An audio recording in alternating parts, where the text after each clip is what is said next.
hindi mo makasagot eh. Kita mo naman. So, kung ako kay Mr. Arevalo, ang advice ko sa kanya, I should just turn myself in right now. Kesa naman siya. Pero hindi na marami sa Bulacan. Definitely. Madami. At kung kaya araw-arawin namin to.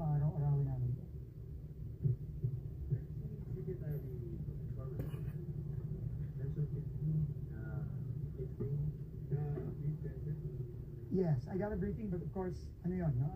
Kailangan nating tignan. Pero ito talaga, na-mention to ni Secretary Bunoan, na-mention din ng, meron din mga ibang nag-feed sa amin na hindi ko pwedeng pangalanan, kaya kami nagpunta ngayon.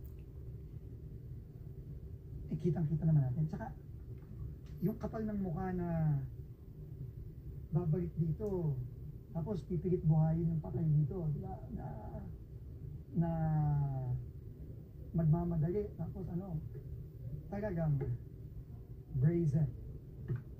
Kahayupan talaga ng mga tao.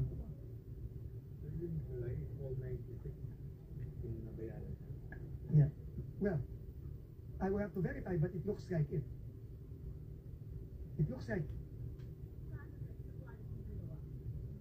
Well, ngayon, in fairness, tingnan ko yung quality, okay naman. No, matibay naman. Kaya buti na lang itong kabarin ko, marunong. Pero, obvious naman. Obvious naman ito. Di ba? Obvious naman ito. Pero alam mo,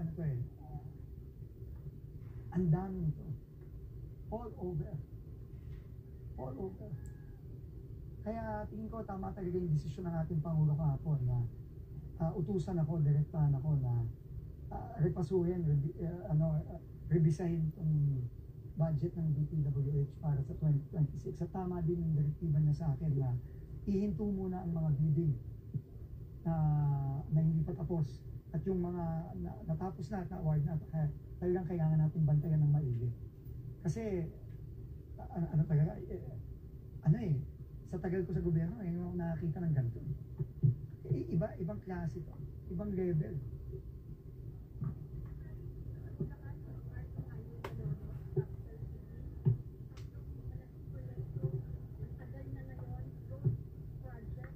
Hindi pa tapos. Sige po, papacheck po natin. Ay, hindi ayun nyo, yung mga ongoing, hindi naman po tayo nagpapahinto ng ongoing. Pinahinto lang